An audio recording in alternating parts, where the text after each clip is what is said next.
साहब नमस्कार।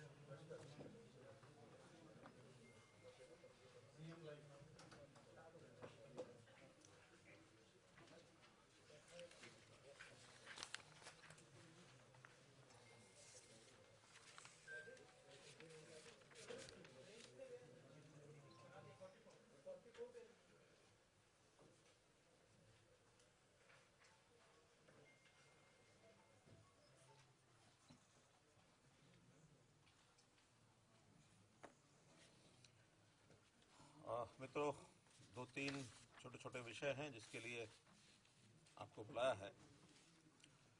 पहला विषय तो आज प्रधानमंत्री जी ने देश भर के सभी मुख्यमंत्रियों के साथ वीडियो कॉन्फ्रेंसिंग की है।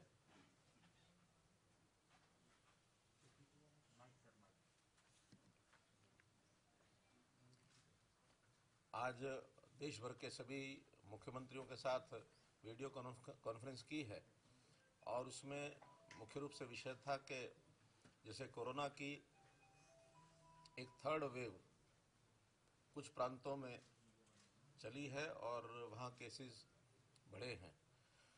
उसमें हमारा हरियाणा प्रांत भी है जहाँ प्रतिदिन अब लगभग 2000-2100 ऐसे केसेस रोजाना पॉजिटिव आ रहे हैं, जो संख्या पहले 1000 तक भी आ गई थी।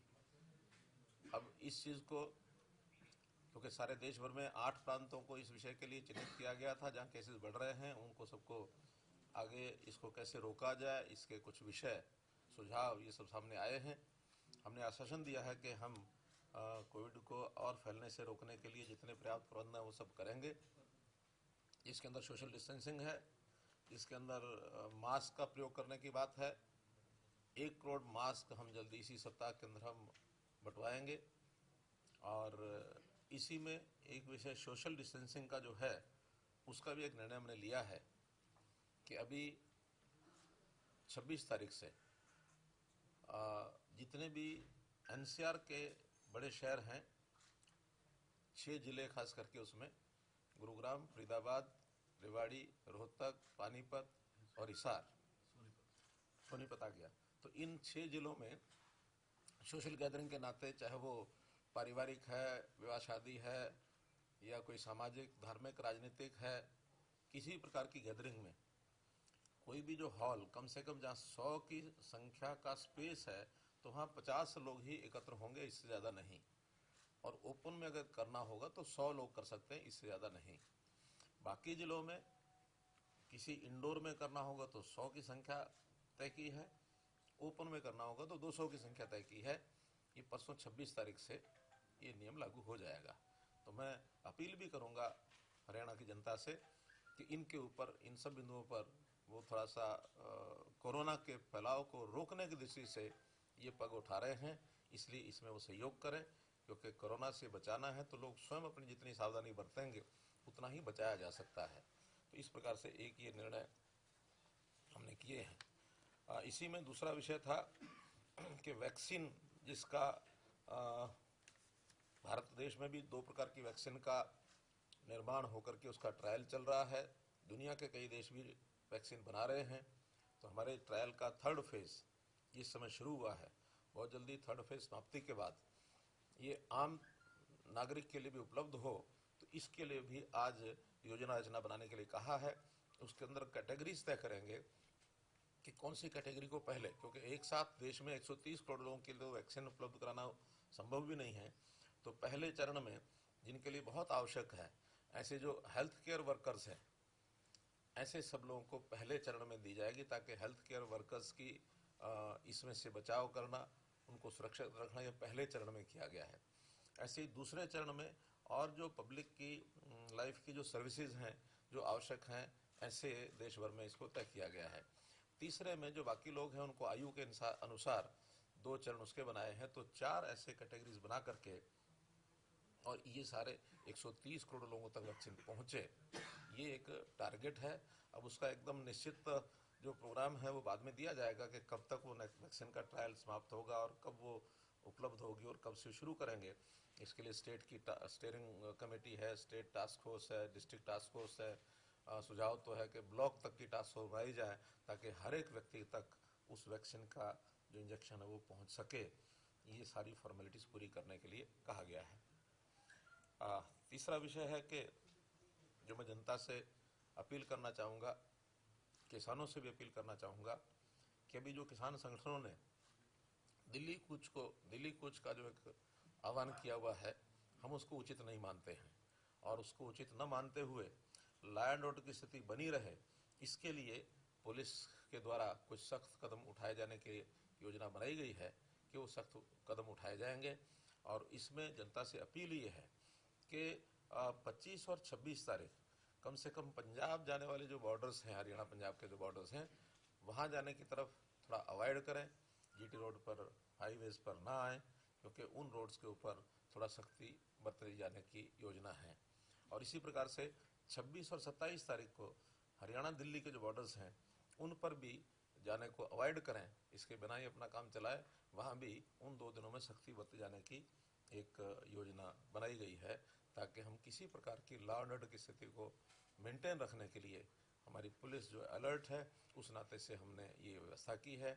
और मैं किसानों को अपील करता हूँ कि ये जो कुछ किसान संगठनों ने आह्वान किया हुआ है, ये इसका कोई अर्थ नहीं है, क्योंकि जो 3 कानून केंद्र सरकार ने बनाए हैं वो किसानों के हित में हैं।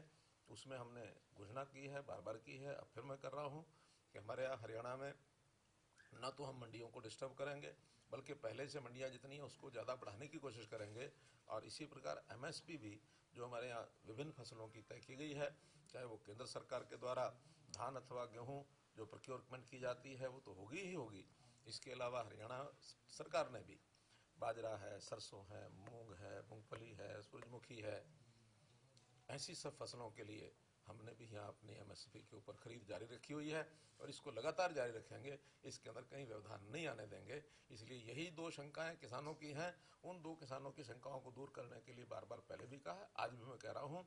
लेकिन क्योंकि कहीं ना कहीं एक वेस्टेड इंटरेस्ट कुछ लोगों का इस प्रकार का रहता है कि जो अपने इस वेस्ट इंटरेस्ट को पूरा करने के लिए ऐसे समय समय पर आह्वान करते रहते हैं। इसके बाद किसान अगर मानो किसी प्रकार से हमारी अपील अगर स्वीकार करते हैं तो निश्चित रूप से किसान को इसका लाभ भी होगा और स्टेट में लॉ एंड ऑर्डर की स्थिति जो है वो भी ठीक बनी रहेगी। तो यही अपील आपके माध्यम से मैं करना चाहता हूँ।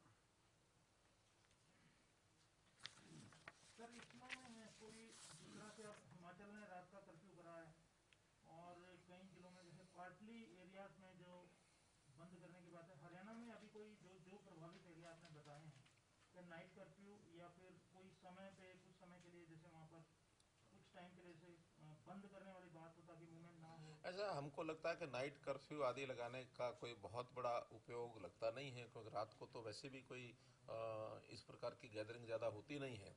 अगर होती है तो फंक्शंस में होती हैं, चाहे वो सोशल फंक्शंस हैं, पारिवारिक हैं, राजनीतिक हैं। इन फंक्शंस के ऊपर हमने जो थोड़ा सा किया है सख्ती, तो उससे ही काम ये चल सकता है।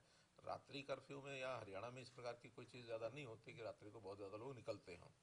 कहीं कहीं निकलने की ज़्यादा जो एक स्वभाव है लोगों का, जैसे मानो गुजरात में, क्योंकि वहाँ मौसम इन दिनों में भी ऐसा होता है कि रात को लोग खूब बाहर निकलते हैं। उन्होंने रात्रि कर्फ्यू लगाया तो उनके यहाँ इसका लाभ मिल सकता है। हमारे यहाँ हरियाणा में सर्दी के दिनों में रात्रि कर्फ्यू का कोई बहुत बड़ा लाभ नहीं है। और दूसरा जो टास्क फोर्स बनाने का के लिए कहा कि 100 से ज्यादा लोग नहीं इकट्ठे होने दिए जाएंगे, तो कुछ ऐसे संस्थान है या कुछ ऐसे इंडस्ट्रियल यूनिट्स हैं जहाँ कई सैकड़ों की संख्या में लोग काम करते हैं, तो वहाँ किस तरीके से सोशल डिस्टेंस मेंटेन करेंगे? वहाँ पहले से ही गाइडलाइंस दी हुई हैं कि वो सोशल डिस्टेंसिंग का ध्यान में रख करके काम करने के लिए और लोगों को लाएं। और वहाँ पर जो भी काम करने वाले लोग हैं वो सोशल डिस्टेंसिंग का पालन करते हैं। फिर भी उसका आग्रह करेंगे कि काम करने वाले जितने संस्थान हैं वो नियमित कार्यक्रम उनका प्रतिदिन का है, इसलिए बहुत आसान है, वो कर भी सकते हैं। कैजुअल कार्यक्रम होते हैं उसमें लोग इकट्ठे होते हैं, भीड़ होती है। जहाँ नियमित प्रतिदिन कार्यक्रम होते हैं वहाँ संख्या कम ज़्यादा हो, अगर सोशल डिस्टेंसिंग का, मास्क पहनने का सारा प्रावधान रखते हैं तो वो सावधानी से काम चल सकता है। कुछ रैलीज आप लोगों की है दिसंबर महीने में, ये तो कुछ रैलीज हैं आपकी दिसंबर महीने में, क्या उनको पोस्टपोन किया जाएगा क्योंकि कैब जो है आपने 200 पर्सन का कर दी है? अभी तो उसमें समय काफ़ी है, तो उसका विचार करेंगे। ये जो टास्क फोर्स की बात आई है सर, ये जो आज सुझाव आया है वीडियो कॉन्फ्रेंस में कि ब्लॉक लेवल पर टास्क फोर्स बनाई जाए, इसको लेके हरियाणा का क्या प्लान है? अभी तो उसको शुरुआत किया है हमने, स्टेट लेवल की स्टीयरिंग कमेटी और टास्क फोर्स बना ली है। डिस्ट्रिक्ट्स में भी 22 में से 17 या 18 जिलों में बन चुकी है। ब्लॉक लेवल की अब बनेगी, क्योंकि विषय कुछ दिनों से शुरू हुआ है कि इसकी डिस्ट्रीब्यूशन वैक्सीनेशन की, अभी तो कोई एकदम डेट उसकी तय नहीं है, लेकिन पूर्व तैयारियां उसकी करने के लिए कहा गया, वो हम सब कर लेंगे।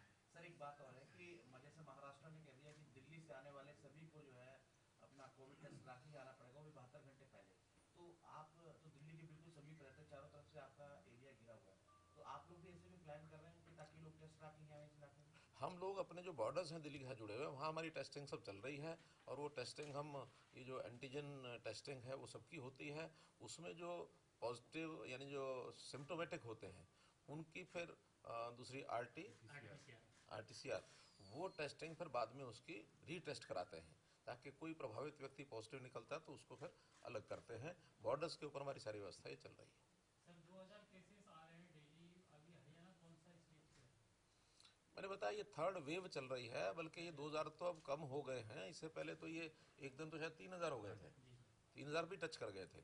अब ये 2021 है, तो अपने आप में अभी ज़्यादा है। फिर भी हमारा जो पॉजिटिविटी रेट जो आ रहा है वो 6.8 समथिंग आ रहा है, जो कुछ प्रदेशों में तो ये दिल्ली में 10% से ऊपर आ रहा है।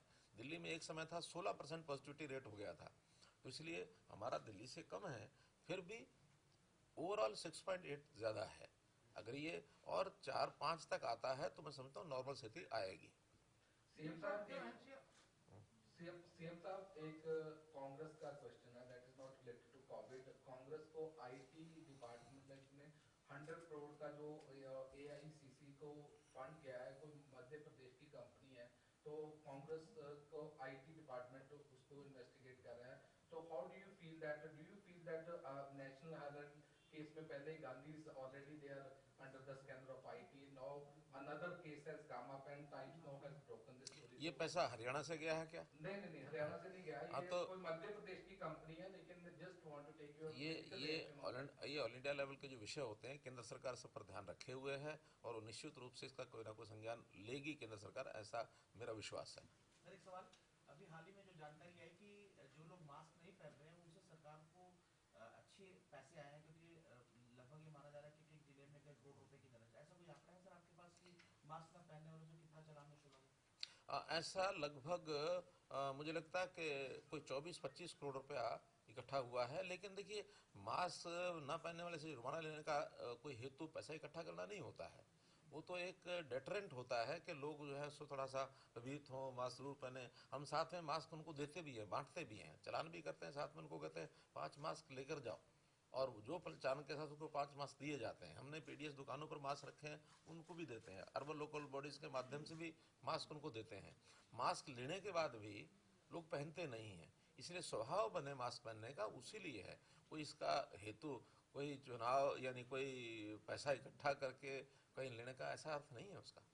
सर ये जो एनसीआर इलाकों में पार्षद है पानीपत के, उस मामले में एफआईआर हुई है एसपी के खिलाफ, इसको लेकर कॉन्ट्रडिक्टरी स्टेटमेंट डिप्टी सीएम की तरफ से दिया है, कैसे देखते हैं सर आप इस कार्रवाई को? देखिए, पुलिस को मौके के हालात देख करके और जो कंप्लेनेंट की जो एप्लीकेशन होती है उसके हिसाब से करना पड़ता है। क्या ठीक है क्या गलत है, ये सब इन्वेस्टिगेशन के बाद ही आता है। अब चूंकि जो कंप्लेनेंट है उस पार्षद की बेटी जो स्वयं पार्षद है, वो पूर्व पार्षद थे, तो उनकी बेटी ने एक एप्लीकेशन दी, उसमें उन्होंने एक शंका जाहिर की है। तो जब शंका जाहिर की है तो एक नियम होता है, हमने कहा कि भी जो कोई एफआईआर लिखाना चाहता है तो फर्स्ट राउंड में एफआईआर का मतलब होता है क्या, फर्स्ट इंफॉर्मेशन रिपोर्ट। तो फर्स्ट इंफॉर्मेशन रिपोर्ट में शिकायत करता जो लिख के देता उसको करना होता है, और उसमें कोई एफआईआर लिखने से कोई दोषी बन जाता ऐसा नहीं है। इसलिए वो ठीक है, उनकी राय है, लेकिन कंप्लेनेंट संतुष्ट अगर ना हो तो हमें तो कंप्लेनेंट को संतुष्ट करना होता है। बाद का काम है इन्वेस्टिगेशन में अगर कोई एसपी का रोल होगा तो विषय आगे बढ़ेगा, नहीं होगा तो एसपी का रोल नाम बाहर हो जाएगा, एकदम बाहर हो जाएगा। ये सर जो एनसीआर के इलाके हैं जहाँ पर केसेस भी ज़्यादा आ रहे हैं, वहाँ पर जो ये हेल्थ के पॉइंट ऑफ से, मेडिकल के पॉइंट ऑफ से क्या ज़्यादा व्यवस्थाएं जो हैं और करी गई हैं? देखिए, वहाँ पर पर्याप्त जो स्टाफ है, हमारा हेल्थ केयर स्टाफ है, उसकी संख्या हमने पर्याप्त की है, बेड्स की संख्या पर्याप्त की है, ऑक्सीजन बेड्स की संख्या पर्याप्त की है, आईसीयू बेड्स की संख्या पर्याप्त है। यानी कोई हमारे इंफ्रास्ट्रक्चर में कमी नहीं है। कोई हमारे कोरोना वॉरियर्स हैं उनकी संख्या कम नहीं है, हमारे यहाँ कोई साधनों की कमी नहीं है, दवाई की कमी नहीं है। हमने हर चीज़ प्रॉपर उसके अंदर जितना उपयोग होता है सेंटर भी उसमें सहायता करता है। सेंटर सहायता करता है। हमारे प्रदेश का अपना बजट है लगभग इस कोरोना में मुझे लगता है शायद 900 करोड़ रुपया, कितना 550 हमने रिजर्व रखा था इसका, हाँ चल रहा है, तो 550 करोड़ रुपया लग चुका है। और हमारा लगभग 110 करोड़ रुपया जो सीएम कोरोना रिलीफ फंड था उसमें से लग चुका है। तो वो तो रेगुलर जितनी आवश्यकता पड़ती है उतना हम लगाते हैं। हरियाणा में हमारे पास कोई कमी नहीं है। वहाँ जो पॉजिटिव हो रहे हैं उसकी संख्या कैसे घटे, इसके लिए हम प्रयत्न कर रहे हैं। सर कोविड पर भी पॉलिटिक्स जो है वो लगातार हो रही है। दिल्ली का ये कहना कि एनसीआर विजन से जितना प्रमोशन गया पराली जलाने के बाद उसके कारण जो है नंबर ऑफ केसेस इंक्रीज हुए। इस पॉलिटिक्स का किसी को लाभ होने वाला नहीं है। सर शैलजा ने भी कहा है कि सरकार आंकड़े छुपा रही है, कोरोना को लेकर जो मृतकों की संख्या है उसको भी छुपा रही है, उसको भी कम बता रही है, और जो संक्रमित हैं उनकी भी संख्या कम बताई जा रही है। कुछ आंकड़े वो बता दे तो हम विचार कर लेंगे। सर फार्मर्स जो पंजाब से आ रहे हैं उसके लिए what arrangement we have made? मैंने पहले बता दिया, तो बॉर्डर्स को रोक दिया गया। कुछ प्रिकॉशनरी जैसा होता है वैसा हमारे पुलिस डिपार्टमेंट ने आज सुबह कुछ अरेस्टिंग की है। कोई आंकड़ा बताया था कितने किसानों या किसान नेताओं को गिरफ्तार किया? पंजाब से जो लोग आएंगे 26-27 को तो जांच की जाएगी और पूरा बॉर्डर सील कर दी जाएगी। अभी 2 दिनों के लिए तो बॉर्डर सील करेंगे। इसीलिए मैंने अपील की है जनता से कि वो 2 दिन के लिए अवॉइड करें आना जाना। सीएम साहब, आज प्रधानमंत्री मोदी काफी गंभीर दिखे कोविड को लेकर, क्या कोई स्पेशल गाइडलाइंस केंद्र की तरफ से मैंने सब बता दिया है और गंभीर प्रधानमंत्री जी भी हैं, आप भी हैं, हम भी हैं, और जो गंभीर नहीं होगा वो खता खाएगा। क्या आपने पीएम से और कुछ डिमांड भी किया है कोविड प्रिपेयर्ड? आज डिमांड के विषय नहीं थे। आज तो केवल हर प्रदेश में ये तैयारी कैसे की जाए ताकि कोविड को हम फैलने से रोक सकें। ये एक प्रकार का सबका कॉमन कंसर्न, पार्टी लेवल से ऊपर उठ करके प्रदेश और केंद्र सब मिल करके, तो इसलिए मिलकर के इसको करना है। तो एक साझा रणनीति बनाने के लिए सारा आदान प्रदान होता है। हर प्रदेश में कुछ अच्छे काम किए होते हैं वो बताते हैं, नए प्रयोग होते हैं वो बताते हैं, और क्या क्या किया जा सकता है। ये जो केंद्र के हमारे गृह मंत्री उन्होंने बैठक का संचालन किया, गृह सचिव वहीं होते हैं, हेल्थ जो सचिव हैं वो वहाँ हैं, हेल्थ मिनिस्टर थे, फाइनेंस मिनिस्टर थे, तो एक टीम के रूप में सारा बैठ के विचार करते हैं। मैंने बता दिया पहले। नहीं, वैक्सीन कब तक आ रही है ऐसा बताएं। अभी उनका ये है कि जब तक ट्रायल चल रहा है, 3रा राउंड ट्रायल का चल रहा है, और ये कितने दिन चलेगा, नेक्स्ट मंथ तक तो चलेगा सर। उसके बाद फिर इसकी अप्रूवल शुरू होगी। फिर अप्रूवल शुरू होंगी। और इसमें अभी देश के साथ, हमारे देश में तो 2 प्रकार की वैक्सीन का प्रयोग चल रहा है, दुनिया में और देशों में भी चल रहा है, और लगभग 15 वैक्सीन ऐसी जो है अलग अलग देशों में, कोई यूके में, यूएसए में, बाकी देशों में सब काम कर रहे हैं इसके ऊपर। और कोई भी वैक्सीन को तैयार करने के लिए सामान्यतः वैसे तो 3 साल का पीरियड लगता है, लेकिन ये चूँकि विशेष प्रकार की एक वैक्सीन तैयार करने के लिए, विशेष दौर के लिए तैयार करने के लिए एक टारगेट सबने रखा हुआ था कि हम 1 साल के अंदर अंदर वैक्सीन तैयार करेंगे। अब चूँकि ये फरवरी मार्च में विषय शुरू हुए हैं, तो फरवरी मार्च में भी अभी 3 महीने आने और बाकी शेष रहते हैं, तो मुझे लगता है कि उस 1 साल के अंदर अंदर ये वैक्सीन के टेस्टिंग वेस्टिंग सब कंप्लीट हो करके, और उसके रिजल्ट्स भी, क्योंकि टेस्टिंग के बाद ही रिजल्ट्स पता लगते हैं कि इसके रिजल्ट कैसे रहे। कोई भी वैक्सीन होती है उसको बनने के, उसके प्रयोग करने के बाद होता है। हमारा जैसे बच्चों को वैक्सीन लगाने का टीका है जो हम 3 साल 4 साल में लगाते हैं, ऐसे वैक्सीनेशन का जो आयु है, उसका जो प्रभाव है वो 70 साल तक रहता है। लेकिन ये नई वैक्सीन है, इसका प्रभाव कितना रहेगा ये भी आज अभी कह नहीं सकते हैं। वैक्सीन के बाद कितना उसमें सफलता मिलती है, लगने के बाद, शुरू होने के बाद में पता लगेगा। अच्छा, किसानों ने इस पर प्रोटेस्ट किया था पहले, कुरुक्षेत्र में फोर्स भी यूज किया पुलिस ने, लेकिन बाद में उनको अलाउ कर दिया था। पहली बात तो कि फोर्स को यूज नहीं की थी, वो तो एक छोटा टसल हुआ था जो एक ट्रैक्टर वाले ने जबरदस्ती उस बैरियर को तोड़ा था। मैं बार बार स्पष्ट कर रहा हूँ कि there was no force used at that time. Issue बना लिया गया, वो इशू नहीं है, इसलिए हम कभी भी ऐसी फोर्स यूज करने के खिलाफ रहते हैं। लेकिन मौके पर निर्णय वहाँ जो व्यक्ति होता है, अफसर होता है, उसी को करना होता है। मान लो कोई ऐसा कोई विषय बन जाए जिसमें से उनको अपना निर्णय लेना होता तो लेते ही हैं। कोई हर चीज यहाँ से पूछना उस समय मौके पर जरूरी नहीं होता। कई बार सेल्फ डिफेंस में भी चीजें करनी पड़ती हैं, स्थिति को संभालने के लिए भी करनी पड़ती हैं। अब कोई भीड़ है, भीड़ में से मानो पत्थरबाजी कोई कर दे तो उसको रोकने के लिए पुलिस कुछ करेगी कि नहीं करेगी, ये मार खाती रहेगी। तो कुछ चीज़ें ऐसी होती हैं जिसको हमको बिल्कुल एक रैशनली सोचना होता है कि उस मौके पर क्या होगा। हमारा नीतिगत फैसला होता है, हम कोई फोर्स, अनावश्यक फोर्स यूज करने के खिलाफ है, नहीं कराएंगे। सर, कोरोना के शुरुआती दौर में जब केंद्र सरकार और राज्य सरकारों ने लोगों को मदद करने की शुरुआत की, तो उस समय सर काफ़ी जो है लोगों ने राशन भी लिया, लेकिन अभी हाल ही में अतिरिक्त मुख्य सचिव पीके दास जी के पास शिकायत आई कि कई जो खाद्य आपूर्ति अधिकारियों ने परिवारों की संख्या बढ़ा करके राशन में सरकार को जबरदस्त जो है नुकसान पहुंचाया। जिनकी संख्या 3 थी उनके 5-5 लोगों को ऐड कर दिया। इसमें कुछ जो डिपार्टमेंट के लोग हैं उन्होंने जबरदस्ती जो है लोगों की संख्या ऑटोमेटिक बढ़ा दी।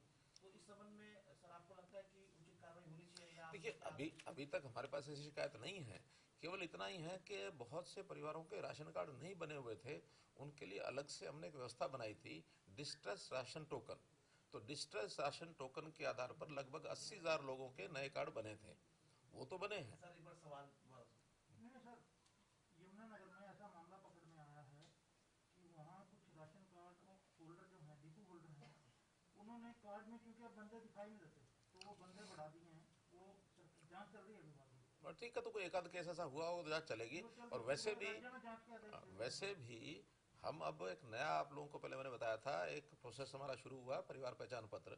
उसमें हर एक परिवार की फिजिकल वेरिफिकेशन करके उसमें सब सदस्यों के नाम लिखे जा रहे हैं और बाद में पीडीएस के साथ उसको जोड़ा जाएगा। और अगर कहीं अभी कोई ऐसा बढ़ा दिया होगा इंटेंशनली तो पकड़ में आ जाएंगे। और अगर कोई ऐसा मान लो उसमें से किसी की डेथ हो गई, परिवार उसमें से पहचान पत्र में से, उसमें राशन कार्ड में से उसका नाम कटना चाहिए था, हो सकता है साल 6 महीने नहीं कटा होगा, ऐसी लापरवाही एक अलग विषय है। लेकिन अब इस नए सिस्टम में से जो एक्चुअल जो ऑन टाइम जिसको कहना चाहिए, ऑन रियल टाइम बेसिस पर वो सारे डाटा हमारे पास रहेंगे, उसी के हिसाब से उसमें कम ज़्यादा हुआ करेंगे। थर्ड फेज की बात कही जा रही है कि थर्ड फेज आ गया, तो ऐसी स्थिति में जो हमारे हॉस्पिटल्स हैं, इक्विपमेंट्स हैं, इन तमाम चीज़ों के हमारे पास पर्याप्त, मैंने बता दिया, पर्याप्त है, कोई कमी नहीं है। धन्यवाद। तो सर राशन कार्डों की जांच ना पूरी स्टेट वाइड चलेगी। चलो, अच्छा है, बढ़िया है।